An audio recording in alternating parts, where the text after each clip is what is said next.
నా పని మనిషి నాకు రోజు చెప్తూ ఉంటుంది, డాక్టర్ అమ్మగారు, మీరు నైట్ షిఫ్ట్ డ్యూటీ మానేసి పగలు షిఫ్ట్ డ్యూటీకి వెళ్ళండి. మీకు పడాల్సిన శిక్ష నాకు పడుతుంది అని చెప్పేది. తన మాటలు నాకు అర్థమయ్యేవి కాదు. ఒకరోజు నైట్ డ్యూటీలో ఉన్నప్పుడు నా ఆరోగ్యం సరిగ్గా లేక నా షిఫ్ట్ వేరే వాళ్ళకి అప్పచెప్పి నేను ఇంటికి తొందరగా వచ్చేసాను. నా గదిలోంచి గట్టి గట్టి అరుపుల శబ్దం వినపడింది. నా భర్త ఇంట్లో లేడు. గది తలుపులు తీసి లోపలి దృశ్యాలు చూడగానే నా వెన్నులో వణుకు పుట్టింది. ఎందుకంటే ఆ గదిలో నా చిన్న కూతురు మరియు ఆ పని మనిషి. అసలేం జరిగిందంటే, నేను చాలా రోజుల నుంచి గమనిస్తున్నాను.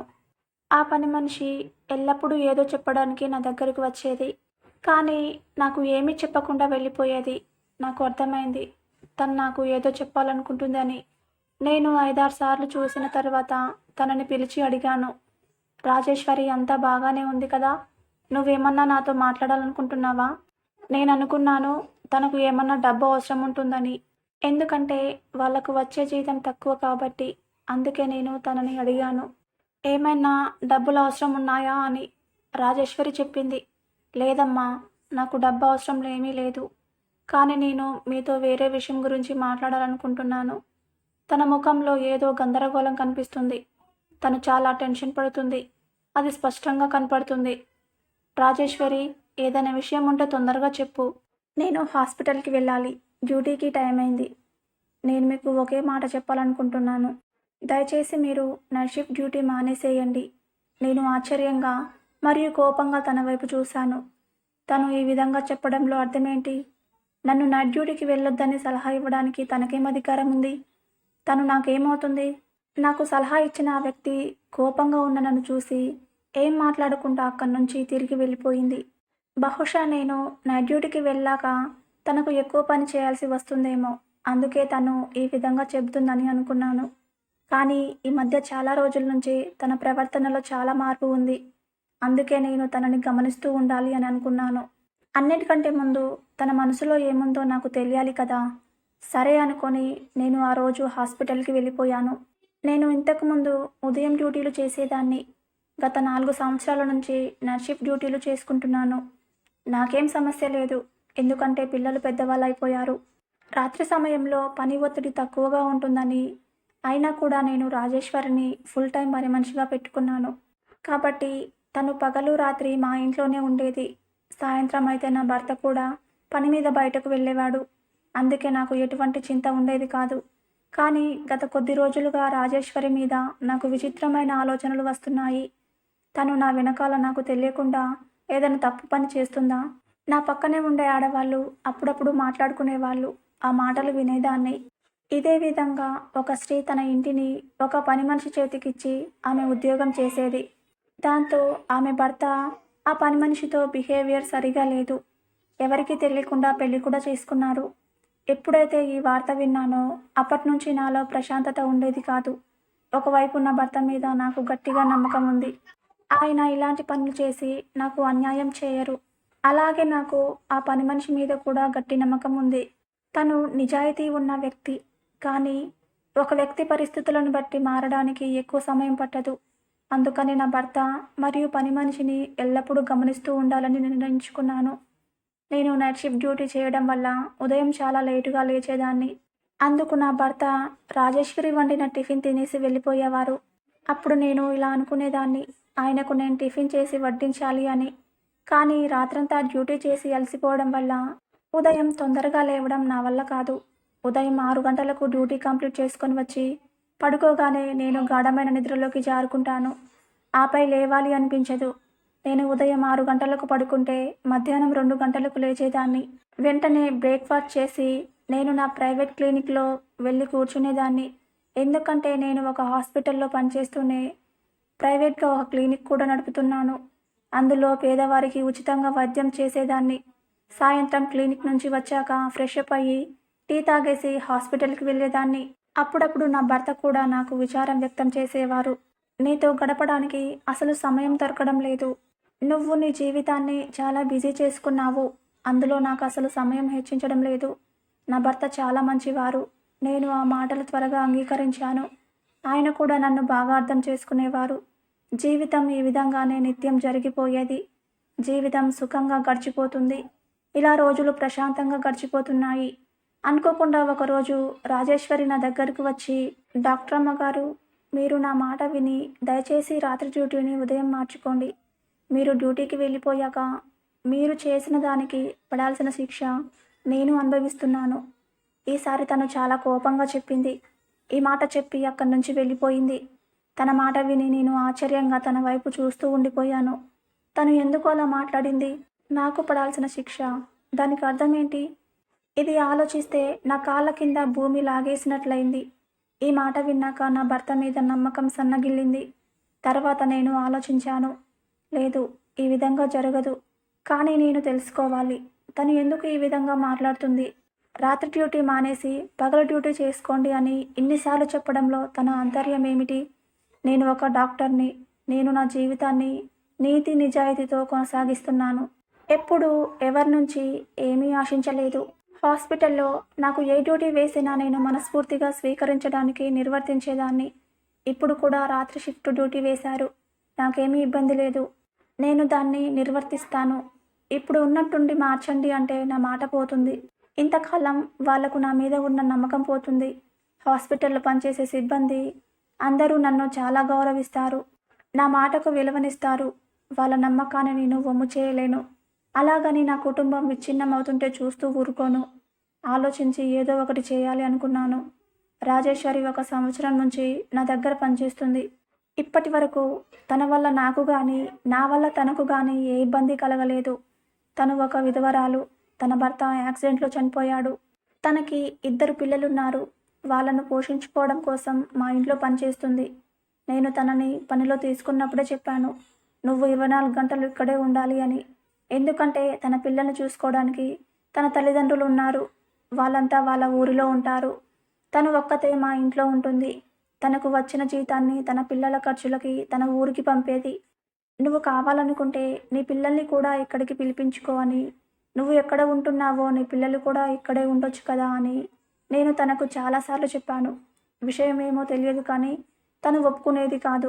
తనతో చాలా ప్రశాంతంగా ఇల్లు గడిచిపోతూ ఉంది. ఇప్పటి వరకు తను ఏ విషయంలో కూడా వ్యతిరేకించలేదు. కానీ గత కొద్ది రోజులుగా తన ప్రవర్తన గమనిస్తున్నాను. తనలో చాలా మార్పు వచ్చింది. తను ఎప్పుడూ నాతో ఒకటే మాట చెప్పేది, అమ్మగారు, రాత్రి ఇంటి పట్టున ఉండండి అని.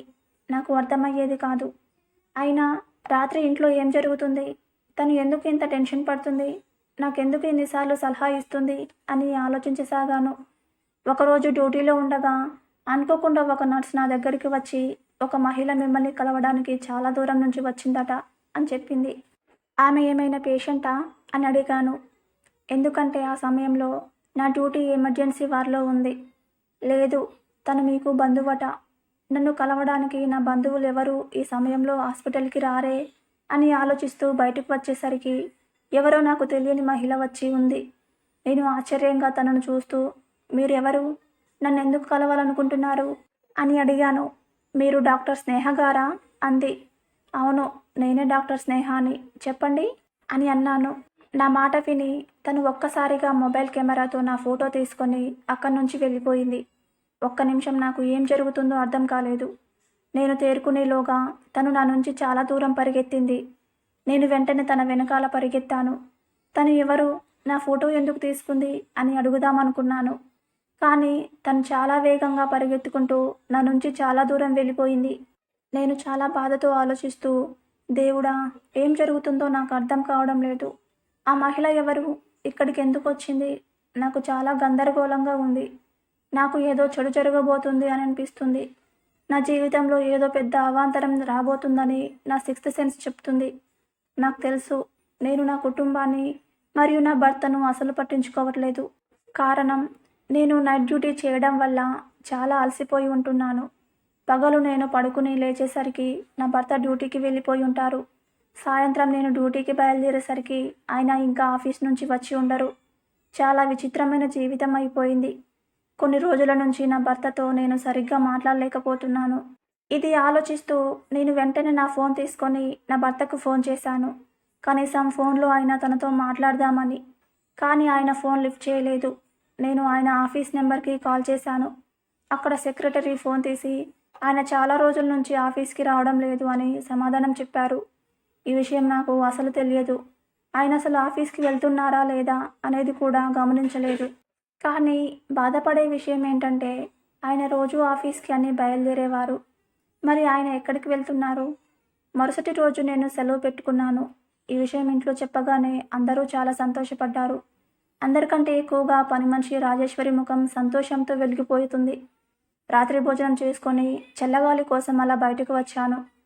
అక్కడ రాజేశ్వరి ఎవరితోనో ఫోన్లో మాట్లాడడం నేను గమనించాను. తను ఎవరితోనో ఇలా చెప్తుంది, అమ్మగారు ఈరోజు ఇంట్లోనే ఉండడం వల్ల ఈరోజు ఆ బాధ లేదు. ఆమె లేకపోతే ఆమెకు పడవలసిన శిక్ష నేను అనుభవించాల్సి వచ్చేది. ఆ బాధ భరించలేక నా ప్రాణం పోతుంది. నేను తన దగ్గరికి వెళ్ళేసరికి నన్ను గమనించి ఫోన్ ఆఫ్ చేసేసింది. నేను అడిగాను, ఎవరితో మాట్లాడుతున్నావు అని. అప్పుడు తను, ఎవరితోనో కాదు, అమ్మతోనే మాట్లాడుతున్నాను. పిల్లలు ఎలా ఉన్నారు, ఏం చేస్తున్నారు అని అడిగాను అంతే అంది. నాకు రాజేశ్వరి మీద అనుమానం ఎక్కువైంది. విషయం ఏదో పెద్దదిగా ఉన్నట్లుంది. తను నా నుంచి విషయాన్ని దాస్తోంది. కానీ ఏమన్నా తప్పు చేస్తుందా? ఈరోజు ఇంట్లోనే ఉంటాను కదా, నేను చూస్తాను ఏం జరుగుతుందో. నాకు ఇక్కడ ఏం తప్పు జరిగే అవకాశం ఉన్నట్టు కనపడడం లేదు. అందరూ ప్రశాంతంగా పడుకుంటున్నారు. నేను సెలవు తీసుకున్నానని తెలిసిన నా భర్త అయితే చాలా సంతోషంగా ఉన్నారు. నేను ఆలోచిస్తున్నాను, ఈయన నిజంగానే సంతోషంగా ఉన్నారా, లేకపోతే సంతోషంగా ఉన్నట్లు నటిస్తున్నారా? నేను ఆయనను అనుమానంతో చూస్తూ ఉన్నాను. నేను వెళ్ళిన తర్వాత ఈయనకి పని మనిషికి మధ్య ఏమైనా జరుగుతుందా అని. నాకు ఒక కొడుకు, ఒక కూతురు ఉన్నారు. నా కూతురు ఇంటర్ చదువుతూ ఉంది. నా కొడుకు స్కూల్కి వెళ్తున్నాడు. ఇంట్లో మేము నలుగురమే ఉంటున్నాము. మా నలుగురికి ఒక పని మనిషి ఉంటే సరిపోతుందని నా ఆలోచన. అందుకే నేను ఎప్పుడూ కూడా రాజేశ్వరి కాకుండా ఇంకొకరిని కూడా పనిలో ఉంచుకుందాము అనే ఆలోచన రాలేదు. చాలాసార్లు కూడా అడిగాను. కానీ వాళ్ళు రాజేశ్వర్ని బాగా పొగుడుతూ తన ఒక్కతి ఉంటే చాలు, తన వల్ల ఏ సమస్య లేదు, అలాంటప్పుడు వేరే పని మనిషి ఎందుకు అని సమాధానం ఇచ్చారు. దానిని నేను కూడా అంగీకరిస్తూ ప్రశాంతంగా ఉన్నాను. కానీ గత కొద్ది రోజులుగా పని మనిషి రాజేశ్వరి మరియు నా కూతురు ప్రియ చాలా సన్నిహితంగా ఉండేవారు. ప్రియ ఎల్లప్పుడూ రాజేశ్వరి చుట్టూనే తిరుగుతూ ఉండేది. కానీ భుజం మీద చేయి వేసుకొని ఉండేది, లేకపోతే తన చేయి పట్టుకొని ఉండేది. ఇది చూసి నాకు చాలా ఆశ్చర్యంగా ఉండేది. ప్రియ ఒక పని మనిషి మీద ఎందుకింత ప్రేమ చూపిస్తుంది? నేను ఇది కూడా గమనిస్తున్నాను. ప్రియ రాజేశ్వరి చుట్టూ తిరిగేది, తన వెంట పడుతూ ఉండేది. కానీ రాజేశ్వరి తనకి ఎల్లప్పుడూ దూరంగా ఉండడానికి ప్రయత్నిస్తూ ఉండేది. ఆ రోజు మొత్తం పూర్తిగా నేను ఇంట్లో ఉండి అన్నీ గమనించాను. క్లినిక్కి కూడా వెళ్ళలేదు. నాకు ఇంట్లో పరిస్థితులు అనుకూలంగా కనిపించలేదు. కారణం ప్రియ మరియు రాజేశ్వరి చాలా సన్నిహితంగా ఉండడం నేను గమనించాను. కానీ ఈ విషయాన్ని నేను అంత సీరియస్గా ఆలోచించలేదు. కారణం నేను ఎక్కువగా ఇంట్లో ఉండను, రాజేశ్వరి మాత్రమే ఉంటుంది.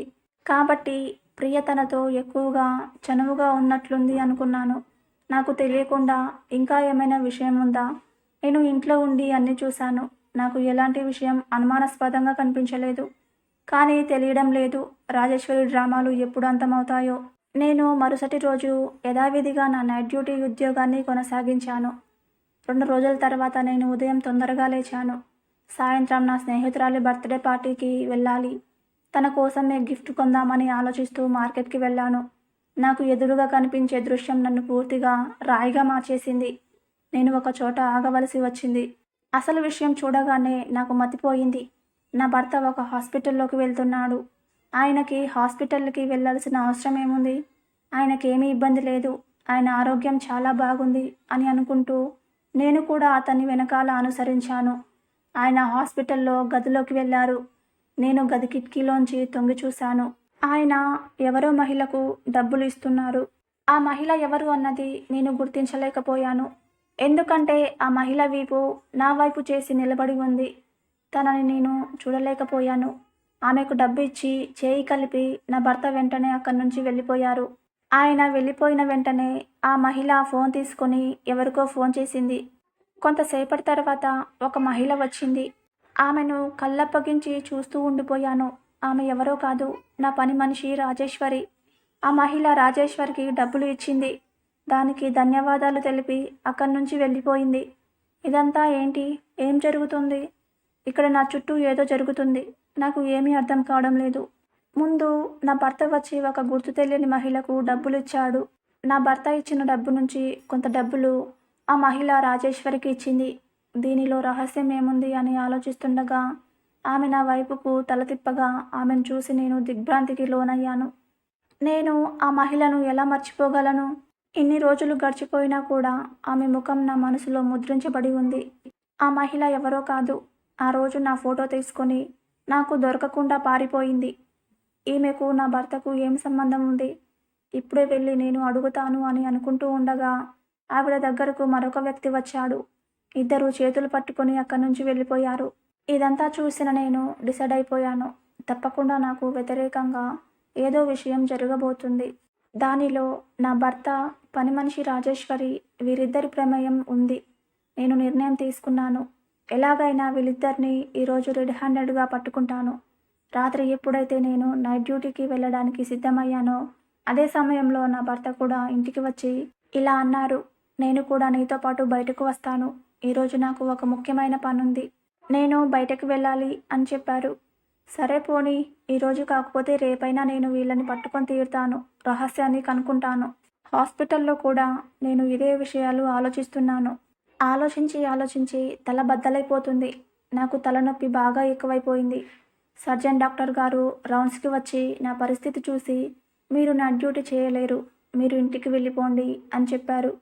నాకు ఎంత తలనొప్పి ఉందంటే నాకు అనిపించింది నేను ఇక్కడ ఎక్కువసేపు ఉండలేను. నా వల్ల కావడం లేదు.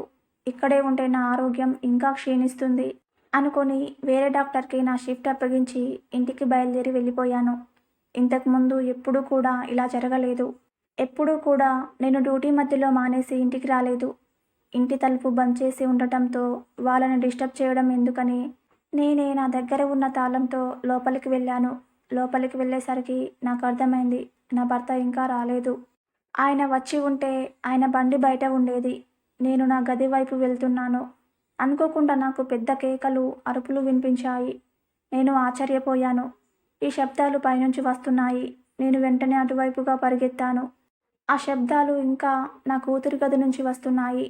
నేను గది దగ్గరగా వెళ్ళి ఉన్నట్టుండి తలుపులు తెరిచాను. అక్కడ ఉన్న సన్నివేశాలు చూసి నా నెత్తి మీద పిడుగుపట్టట్టయింది. ఎందుకంటే అక్కడ పరిస్థితి దారుణంగా ఉంది. అది చూసి నాకు దిమ్మ తిరిగిపోయింది. అక్కడ నా కూతురు ప్రియ ఆ పని మనిషిని చాలా దారుణంగా కొడుతుంది. అక్కడి నుంచి వచ్చే అరుపులు నా పని మనిషి రాజేశ్వరివే. నేను వేగంగా వాళ్ళ దగ్గరికి వెళ్ళి వాళ్ళిద్దరినీ దూరం చేశాను. రాజేశ్వరి నన్ను చూసిన వెంటనే పరిగెత్తుకుంటూ వచ్చి నా వెనుక దాక్కొని, అమ్మగారు, నేను అందుకే మీకు చెప్పేది రాత్రి షిఫ్ట్ మానేసేయండి అని. మీరు వెళ్ళారంటే నాకు మళ్ళీ ఇదే గతి పడుతుంది. ఇది ఈ రోజుది కాదు, చాలా రోజుల నుంచి ఇదే జరుగుతుంది. నేను కోపంగా నా కూతుర్ని చూస్తూ అడిగాను, ఏమైంది నీకు?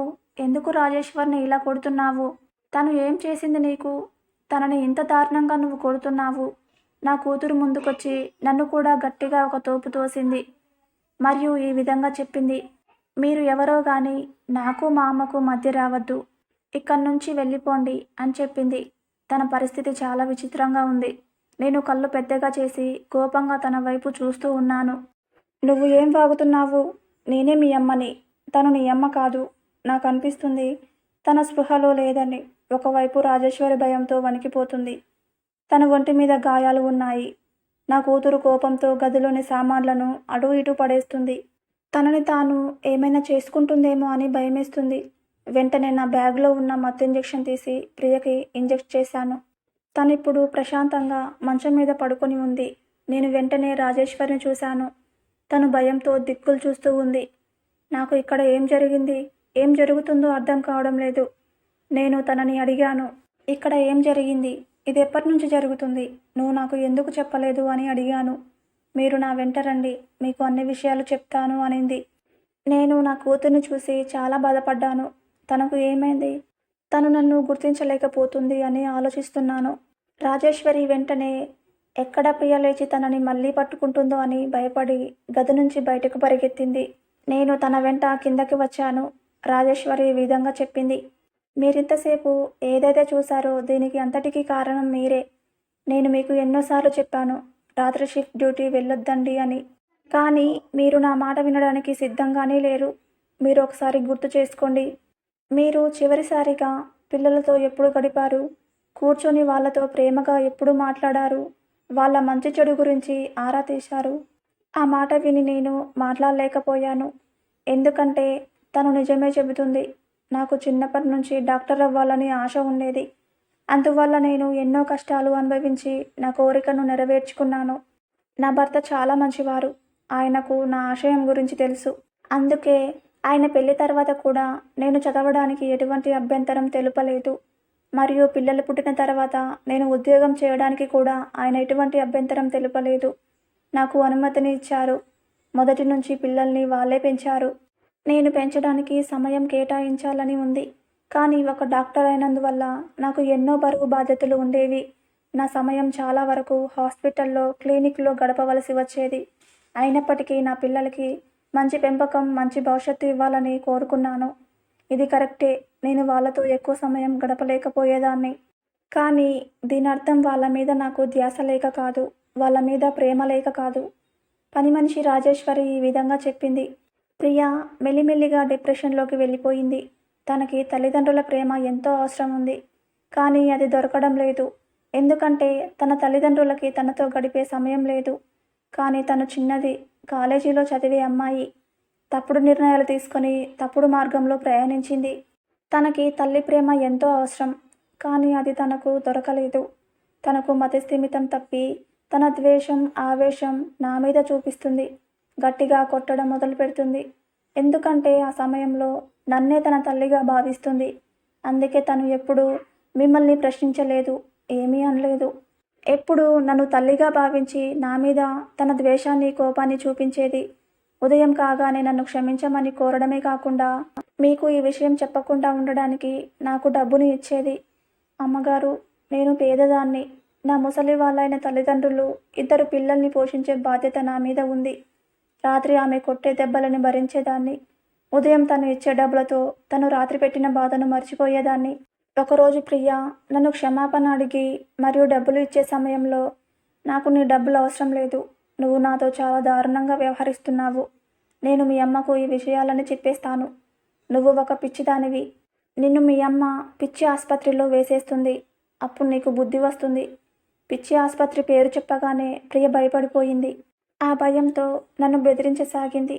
నువ్వు కనుక మా అమ్మకు ఈ విషయం చెప్పేస్తే నేను నీ ప్రాణాలు తీసేస్తాను. ప్రియ ఒక మానసిక రోగి. తనలో పిచ్చి వాళ్ళ లక్షణాలు కూడా కనపడేవి. తను ఏం చేస్తుందో తనకే తెలియదు. ఈ పరిస్థితుల్లో నన్ను కూడా ఏమైనా చేయొచ్చు. అందుకే నేను భయపడి మీకు పూర్తి విషయం చెప్పలేదు. కానీ ఒక విషయం చెప్పేదాన్ని, రాత్రిపూట ఇంట్లో ఉండండి అని. నేను రాజేశ్వర్ని అడిగాను, ఇది ఎప్పటి నుంచి జరుగుతుంది అని. ఇది గత 1 సంవత్సరంగా జరుగుతూనే ఉంది అమ్మగారు. ప్రియ వ్యవహారం నాతో ఒక్కోసారి ప్రశాంతమైన నీటిలాగా ఉంటుంది, ఒక్కోసారి మండే జ్వాలలాగా ఉంటుంది. అప్పుడప్పుడు ఎంత ప్రేమగా, అభిమానంగా ఉంటుందో. అప్పుడప్పుడు తన కోపమంతా నా మీద ప్రదర్శిస్తుంది. రాత్రంతా తనకు నచ్చిన వంటకాలు నాతో చేయించుకొని మారం చేస్తూ నా చేతులతో తినిపించుకునేది. ఇవన్నీ కూడా ఒక కూతురు తన తల్లి నుంచి ఆశిస్తుంది. తను నాతో చెప్పేది, నన్ను తన తల్లిగా నాటకం చేయమని. ఒక తల్లి తన పిల్లలకు ఏ విధంగా అయితే సుఖ సంతోషాలను, ఆనందాన్ని ఇస్తుందో తను ఆ విధంగా నాతో కోరుకునేది. ఎప్పుడైతే నేను తన మాట వినకుండా నిరాకరించేదానో అప్పుడు తన కోపమంతా నా మీద ప్రదర్శించేది. నన్ను దారుణంగా కొట్టేది. రాజేశ్వరి మాటలు విన్న తర్వాత నాకు పూర్తిగా అర్థమైంది. తను నన్ను ఎందుకు రాత్రి షిఫ్ట్ మానేసి పగలు షిఫ్ట్ చేసుకోమనేదో. అదేవిధంగా మీకు పడాల్సిన శిక్ష నేను అనుభవించాల్సి వస్తుంది. నా కూతురు నా మీద ఉన్న కోపాన్నంతా రాజేశ్వరి మీద చూపించేది. నేను అసలు ఆలోచించలేదు నా పిల్లలు ఇంత దారుణమైన పరిస్థితిలో మానసిక సంఘర్షణలో ఉన్నారని. కానీ నా భర్త ఆ రోజు నా ఫోటో తీసిన మహిళను కలవడానికి కారణమేంటో రాజేశ్వరి తప్ప ఇంకెవరూ చెప్పలేరని తనను అడిగేశాను. అమ్మగారు, మీరు నా విషయం వినే పరిస్థితిలో లేరు. అందుకే ప్రియ పరిస్థితి గురించి నేను అయ్యగారికి అన్ని విషయాలు చెప్పేశాను. ఆయన ఒక డాక్టర్తో మాట్లాడారు. ప్రియ యొక్క ఆరోగ్య పరిస్థితి గురించి ఆ డాక్టర్ గారికి పూర్తిగా వివరించారు. డాక్టర్ని రిక్వెస్ట్ కూడా చేసుకున్నారు, ఎలాగైనా తన కూతుర్ని బాగు చేయండి అని. మీకు అన్ని విషయాలు తెలిస్తే మీరు బాధపడతారు అని మీకు తెలియకుండా ప్రియాకి ట్రీట్మెంట్ ఇప్పిస్తున్నారు. మీకు తెలిసేలోపు తనకు పూర్తిగా నయం అయిపోవాలని కోరుకున్నారు. ఆ మహిళ ఒక సైక్రియాటిస్ట్ డాక్టర్. అయ్యగారు ఆమెకు చేతులు జోడించి, నా భార్యకి ఈ విషయం గురించి ఏమీ తెలియకూడదు. ఆ రోజు కూడా అయ్యగారు ఆ డాక్టర్కి ఫీజు ఇచ్చారు. ఆ డాక్టర్ మీ యొక్క అడ్రస్ కూడా తీసుకున్నారు. నేను డాక్టర్కి సహాయం చేసేదాన్ని. ఆమె ఎప్పుడు పిలిచినా నేను క్లినిక్కి వెళ్ళి తన గురించి ఎన్నో ప్రశ్నలు అడిగేవారు. నేను అన్నిటికీ సమాధానం చెప్పేదాన్ని. తను ఆ రోజున కొద్దిగా డబ్బులు ఇచ్చింది. మీరు అదే చూసి ఉంటారు. ఒకరోజు ఆ డాక్టర్ నాకు చెప్పింది, నేను మీ యజమానురాలి ఫోటోలు తీశాను అని. నేను గాబరాపడి అడిగాను, మా యజమాని గారి ఫోటోలు ఎందుకు తీశారు మీరు అని. ఎందుకంటే మీ యజమానురాలి మనసులో అనుమానం రేకెత్తించడానికి. అప్పుడే తను తన ఇంటిపైన ధ్యాస పెట్టగలదు. నాకు తెలియకుండా మా ఇంట్లో ఏదో జరుగుతుంది అని తనకి అనిపించాలి. అప్పుడే తను తన ఇంటిపైన పిల్లలపైన ధ్యాస పెడుతుంది. నేను మీ యజమానురాలికి అన్ని విషయాలు చెప్పలేను. ఎందుకంటే మీ యజమాని నా దగ్గర నుంచి మాట తీసుకున్నారు, ఆమెకు విషయాలు తెలియకూడదు అని. అందుకే తనలో అనుమానం రావడం వల్ల తన ధ్యాస పిల్లలపైన, కుటుంబం పైన పడుతుంది. రాజేశ్వరి మాటలని విన్న తర్వాత నాకు విషయం పూర్తిగా అర్థమైంది. నేను సిగ్గుతో తలదించుకోవాల్సి వచ్చింది. నేను నా ఆశయం నెరవేర్చుకోవడం కోసం నా కుటుంబాన్ని, పిల్లల్ని నిర్లక్ష్యం చేయవలసి వచ్చింది. నాకు 2 పిల్లలున్నారు. వాళ్ళు ఎలా పెద్దయ్యారో నాకు అసలు గుర్తులేదు. నా కూతురు ఎల్లప్పుడూ తనలో తానే బాధపడేది. నేను ఎప్పుడు దానిని గుర్తించలేదు. పిల్లలు దేనికైతే అర్హులో దానిని అందించడంలో విఫలమయ్యాను. కానీ నాకు ఏం తెలుసు పర్యవసానం ఇంత దారుణంగా ఉంటుందని. నాకు అప్పుడు అర్థమైంది. తల్లిదండ్రులు వాళ్ళ భవిష్యత్తు మీద ఎన్ని ఆశలు, ఎన్ని కోరికలు ఉన్నా పిల్లల ఆశలు, కోరికల ముందు అవన్నీ దిగదుడిపే. పిల్లల్ని నిర్లక్ష్యం చేయకూడదు.